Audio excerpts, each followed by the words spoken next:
they believe in each other and they believe in the big scheme of it, that they can do something special.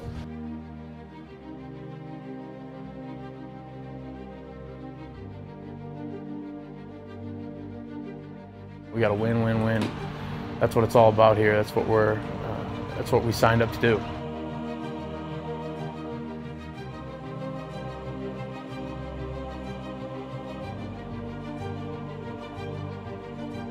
We always going for the next one, so it doesn't really matter what we done. It's just you got to win the next one.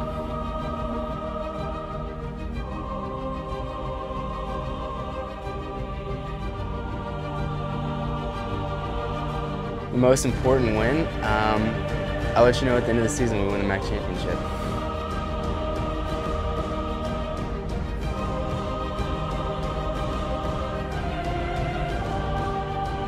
That's what it's all about, getting in the tournament, getting that crack, and then seeing what happens from there.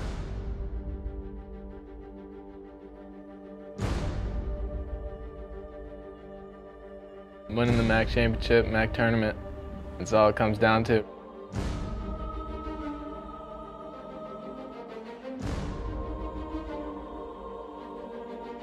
It's been a fun year, a lot of big moments, but all those moments are going to look, minuscule, hopefully when we're dogpiling at the MAC tournament.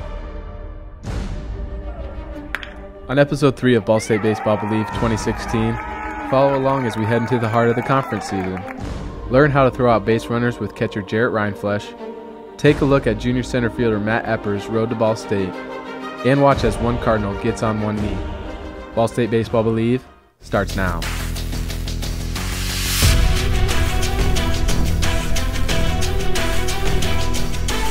The champion is somebody who believes in themselves.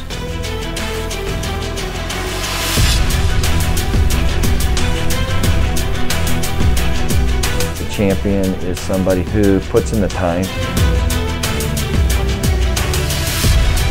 The champion is somebody who can raise the level of the teammates around them.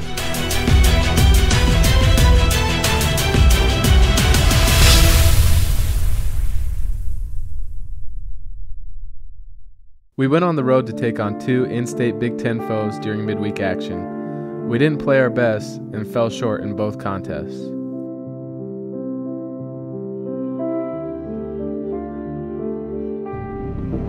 We then traveled to Mount Pleasant to take on MAC West rival Central Michigan. The Chippewas were able to take the opening game 7-3.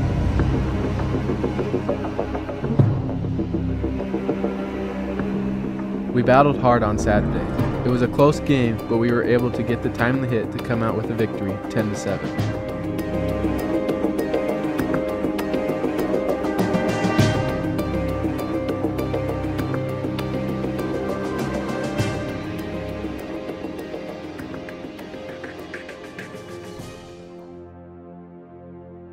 Coach Maloney sends Kevin Martin to the hill today, looking to even this series at 1 game apiece here in Mount Pleasant.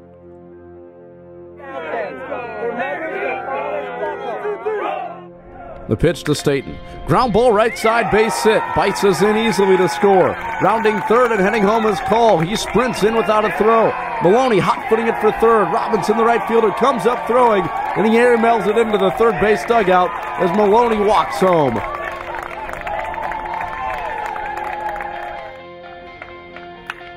Line drive left field, a base hit for Bisa. Chugging around third from second base is Eppers. The left fielder Jipping comes up throwing. The slide, the tag, not in time. Safe at home as Matt Eppers. And Ball State's back within 2 at 6-4. The offering to Stayton. Breaking pitch in the dirt. It gets away from Greenman. Bisa coming home. He's in without a play. We're tied at 6. McKinstry at the plate for Central Michigan. The pitch. Ground ball back up the middle, a base hit. The damage is done as Central Michigan takes a 7-6 lead. Belted down the right field line, a base hit. Bisa scores easily from second base. Call with intentions of scoring. He circles third. He hot-foots it towards home. The throw from Robinson in right is not in time. Sliding in safely is Call. And Ball State leads by 2 here in the 8th. Caleb Stayton has done it again.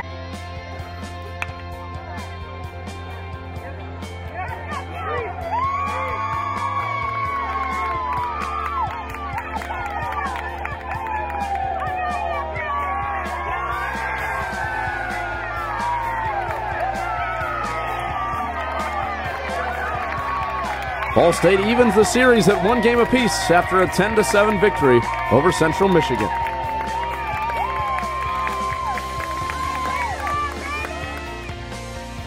Sophomore Brendan Burns to the mound in Game 3, looking to give Ball State the weekend win here in the rubber match against Central Michigan.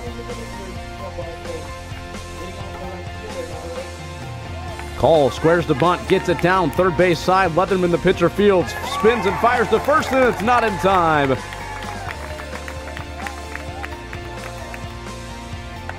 Stayton sawed off. He bloops it towards third. Cole in and charging on it, and he overruns it. He misplays it, and Stayton is safe at first. Coming in to score is Call, and Ball State leads 1-0. Drills one in the air to the left center field gap. It falls for a base hit. Over to cut it off is Hickey. He fields it on a backhand as Rhineflesh sprints in to score from second. Sullivan awaits the offering from Burns. Here it comes. Line drive, right field, base hit. Call fields it on a hop. Coming up, throwing toward the plate as McKinstry tries to score from third. He dives in head first. The tag from Rhineflesh is not in time.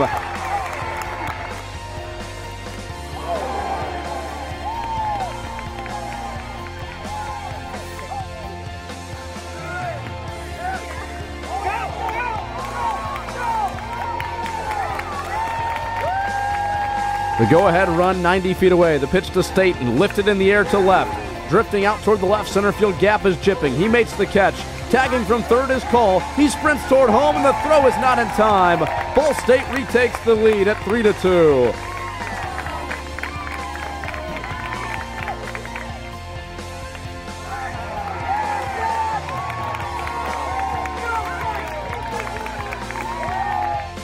Goodwin waiting for the 0-2. The pitch from Butler. Change-up got him. It evaporates in the dirt, and Goodwin swings and misses. And Ball State takes the weekend series, winning 2 of 3.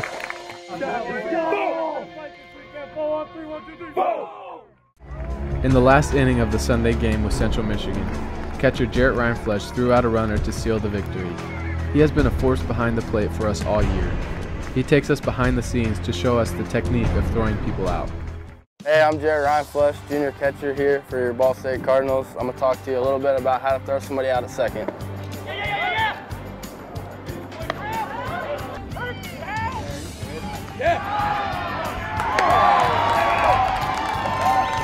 First thing when a guy gets on first base, I'm going to give the sign to the pitcher, let him know what to throw. Then I'm going to get in my secondary stance. It's a little bit wider than a primary stance when nobody's on base. The first thing when throwing to second is just getting the ball out of your glove, so it's called the transfer. You want to make it as quick as possible, get it out of your hand and get it into the second baseman's hand just as quickly as possible. So.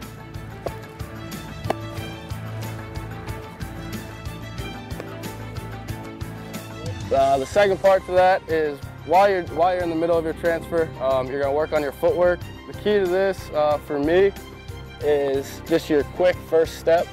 So with your right foot is your back foot, your plant foot. You're going to take a quick first step here, step forward, make sure your shoulders are square to second base, everything's in line, nice short arm slot, and then just follow through.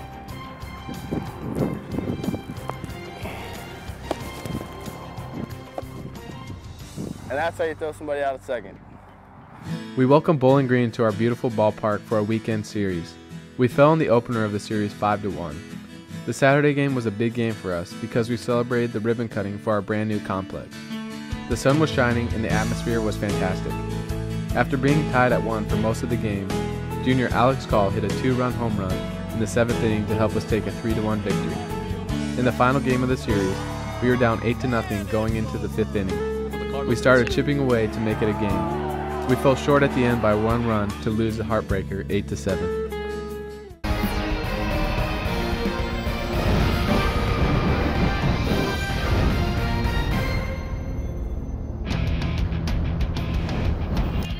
With a chance of evening showers in Muncie, today game number 1 of a Mid-American Conference Weekend Series with Ball State and Bowling Green. It's college baseball from First Merchants Ballpark on ESPN3. A shot between the gap of first and second in right field for Ball State. It's called to make the grab, the throw back home in time. As Minorik took off from second to round home, 2 outs in the top of the first. I unfortunately do remember being a part of that, just trying to rip open the open Band-Aid. Kennedy makes an amazing grab, play at first base. Kennedy has had a pair of those throughout the course of this afternoon. Brockhouse throwing home and a called strike 3. Brown thought he had the walk. The bat was flipped. It's a called strike 3, and Brockhouse is out of the inning. 0-1, lined right back up the middle to the second baseman, Spalding to step on second, and a double play throwing to Stayton. Went 3 for 4. A swing and a shot, right field. Williams on the back pedal watches it take a hop to the fence. Rounding second is Baisa. All the way to third, the throw is not in time as it was bobbled by Doherty.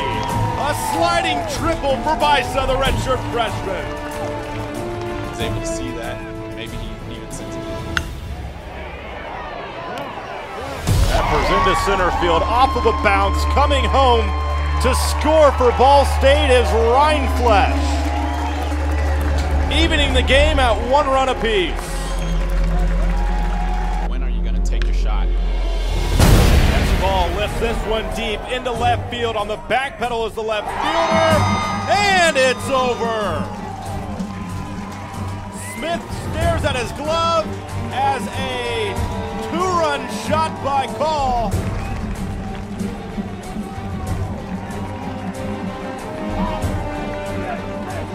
Gives Ball State their first lead, 3-1. A strikeout to end the game by B.J. Butler. Ball State has bounced back 3-1. They win Game 2 of this Mid-American Conference Weekend Series. Been a sacrifice fly in this situation for Rindflesh, or any way they can get across another run is so important for the Cardinals in this inning. Rindflesh back against the left field fence and sends it over. There's the momentum for Ball State. Rindflesh sees a pitch he can handle. First pitch, didn't waste any time. After the single and RBI by Stayton, Rindflesh doing what he does, providing the offensive power, quick hands, and sends it over left field. He's going to look for something really specific to his liking. That he gets. That may be it. Over the right field fence for Big Smooth.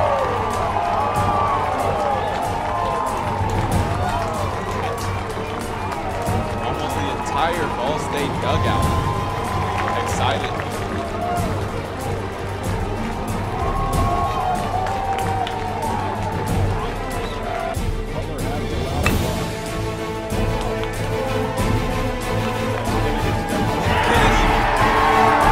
Rolls across.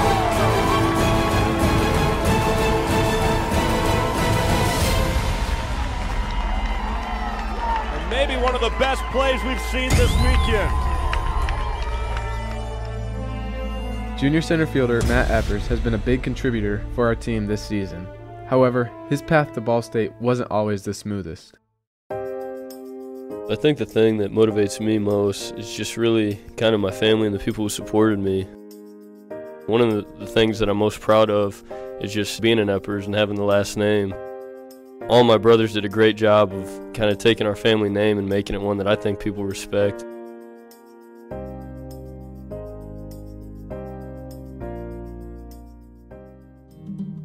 Matt's the youngest of, there's 5 of us, so he had 4 older brothers. He was tiny. Matt was very tiny. We always called him Little Matt. And, but he was aggressive. He enjoyed playing with Matchbox cars. He had quite a collection of those.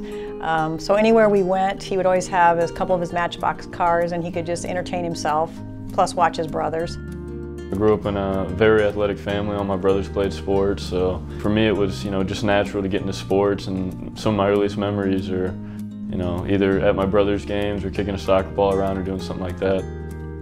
When he was 4 years old, he got his first mitt. And my husband and I both were like, no, you know, because we've always played soccer. And he, right away, fell in love with baseball, and he has been passionate about it ever since. Baseball is something that my mom's side, they're all kind of a big baseball family over there, and none of my brothers played, but it was, I think, a graduation party, my brother John's graduation party. They all came up and we were playing wiffle ball in the backyard, and it's the first time I'd ever played baseball, and I just kind of fell in love with it. All my brothers, we were kind of known as a soccer family.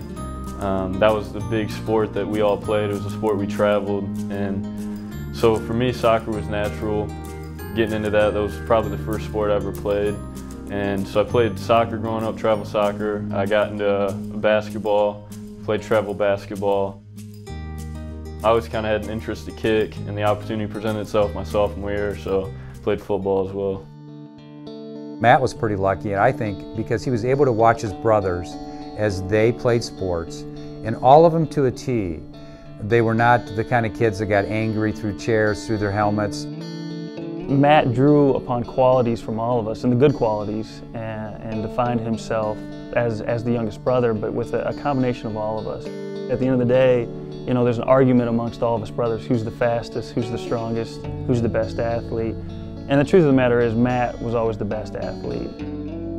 Baseball was always the #1 sport for me, and the sport that really drew me in. Baseball is also the only sport throughout my life that I never really minded going to practice. All the other sports, practice was just something, you know, until I could get to the game. So, but baseball is that one I didn't really mind doing the little things, and so I think, I don't know, there's just something about it. It was April 8th, 2013. It was Easter Sunday. He had gone to batting practice. We were hitting, and my back just kind of felt weird, but it was after I was done hitting, so I'd taken my last round, and I was just sitting down on a bucket. My back started kind of feeling weird. And then I got in my car, and the hitting place is about 5 to 7 minutes away from my house. So 3 or 4 minutes down the road, about a mile away from my house, got stopped at a red light, and it just hit me like a truck. I was having trouble breathing. And it was one of the worst pains I've ever had in my life, kind of hit me in the chest. It was scary, but when I asked him what was wrong, he said it feels like there's a knife in my back. And his father had the same symptoms, so I'd been through that with him. Since we have been through it with me, it wasn't as scary as it could have been, I think, for somebody, another family or another child that had no experience with this. I said a prayer, and he just put his hand on my knee, and he just said, "Mom, it's going to be okay." You know, him comforting me instead of me worried about him. They took me in and did an x-ray or something and determined it was a collapsed lung, and it was a spontaneous pneumothorax. That night, they kind of debated with the doctor whether they were going to do a surgery, which would eliminate it, or they were going to do a small procedure, which would, you know, knock down the chance of it happening, only about 25% ever happening again. They made the decision to just do the small procedure, and they went in and pushed a tube through my rib cage, and I just remember hearing the air come out of, you know, my chest. Just sounded like, you know, air coming out of a tire, and it was pretty wild. And I was out for about 2 weeks, and then I came back and I got to play again. He played summer ball that summer, and almost 3 months to the exact date, we were at Western Michigan, and it happened again. The second time was a real sad day, not only for Matt, for us, because he was right in the middle of baseball season. There's a lot of scouts that were looking at him. I remember, you know, them coming in and telling me, yeah, it was your lung again, it collapsed, we're gonna have to do a surgery. Went in there, wasn't really too nervous until I got in the doors. And then I just remember looking up, and it was just like in the movies, you know, you got the lights, the nurses are all masked up, and it was just like, wow, you know, this is really gonna happen. The nurses came in and laid me on another stretcher, and then they strapped my left arm above my head, my right arm to my side. And that's when I was kind of like, man, you know, this is really happening. In the hospital, Coach Maloney called Matthew. I saw a lot of his character in that, because the first thing he asked, it wasn't about baseball, he asked Matthew, "How are you?" Just how he handled that call meant a lot to me personally, because I just knew what kind of kid he was, how bad he wanted to play. And that kind of, in my mind, helped solidify what we already were thinking, that we'd recruit him. So that didn't stop us one bit. To find a coach who I knew really cared about me on a personal level was, you know, very, very attractive. And just, like I said, you know, one of the major reasons why I'm here today. We are, as a family, and I think, just humble about this. I don't know what to say. I'm so proud, but you can't describe being a father sitting in the stands and watching your son play D1 baseball. It's hard for me to explain how I exactly feel. It's just pretty cool, pretty cool. There's no doubt in my mind that whether Matt goes on to play Major League Baseball or enters the workforce, that he will be successful in whatever he does. He respects and loves his brothers, and I think the best thing about Matthew is he's got a little bit of his older brothers in him. He always has, and he's just a well-rounded young man. All the experience that I've had, and all the people that have been lucky enough to support me have taught me is just, if you want something bad enough, go get it. What's the worst that can happen? Somebody says no, it doesn't work out. It's tough, it hurts, sometimes it sucks, it hurts a lot sometimes. But at the same time, at least you tried. For me, all my experience is if you want it bad enough, go get it, don't give up. Find a way to make it happen. Senior pitcher Matt Harrow came to Ball State all the way from Arizona. He doesn't get to travel home much, but when we went to Arizona at the beginning of the year, he made sure he made the most of his time back home. Fiance's name is Janet, and together for about 8 years. So we had homeroom together freshman year. There was one day where she asked me if she could borrow a calculator because she didn't have one for her math homework, and I told her no. That was really the first conversation we ever had. I don't know, it just kind of happened. One day I just asked her to be my girlfriend, and that was it. It really wasn't that long. I mean, after a couple of years, I think we both knew, and now we're at a point in our lives where we decided it was the time to get things started. I had some help from my family, just kind of deciding what I wanted to do. And then once I talked about doing with the team, that's when it became, all right, that's for sure what I'm going to do. I want the team to be involved. That way, it's like a spectacle. To have my brothers there to watch it all happen, it was perfect. He's really grown from last year to this year. It probably helped in the fact that when he decided that he was going to get married, and I think that probably put him a lot at ease, knowing that was taken care of, and the person that he cares about deeply is going to be with him. She means the world to me. It's just awesome finding somebody like that to have in your life.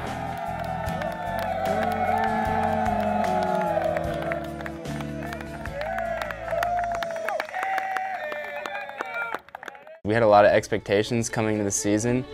We knew our lineup as far as hitters was going to be very potent, and we started out the season pretty slow. And then the other weekend against Western Michigan, I know we were up into the 300s, so it was only a matter of time before that came around. But I wouldn't say it's a surprise, but our pitching has been awesome this year, which is one of the reasons why we've performed so well.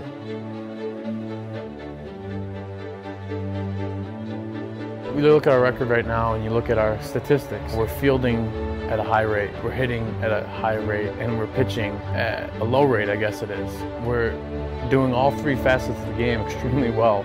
And with the numbers we're putting up, we actually should have more wins than what we do. The problem is that it just hasn't all clicked sometimes at the same time.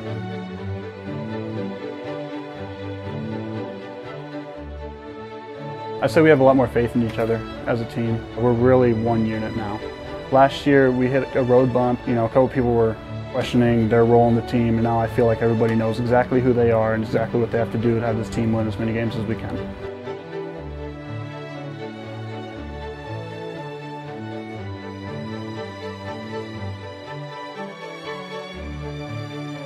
Well, I'd say it's ups and downs like any long season does. I think if we had our druthers, there would be about 3 or 4 games that we'd like to say we would have taken.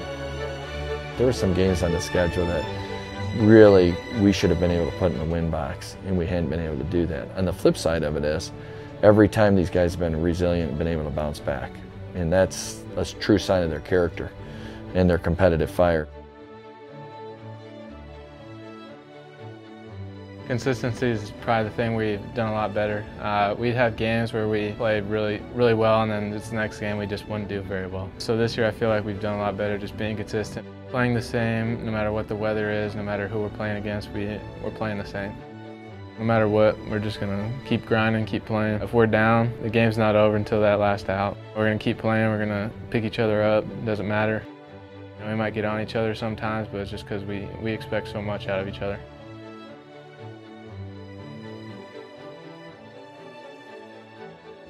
Whenever the season ends, you already start preparing. The way last season ended left a bad taste in everyone's mouth and made people start working. It's the ultimate prize. Ball State hasn't been able to do it that many times. And for us to get to that would say a lot about our team and a lot about what we are able to do and can accomplish.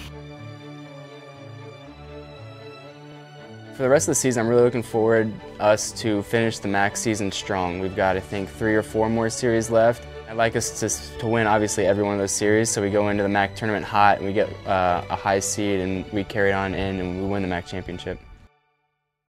Although the school year is coming to a close, our baseball season is far from over. We are headed into the most fun and competitive part of the year. We have positioned ourselves to make a run for the regular season championship, but our eyes are fixed on winning the conference tournament and getting a bid to the NCAA tournament. We believe we have the team to do what few others before us have done. Our goals are all still in reach. You don't want to miss what's to come. We believe. Do you? Ball State Baseball Believe 2016 is a production of Ball State Sports Link. Follow our team on Twitter at BallStateBB and catch every episode and feature this season by following at BSU Sports Link.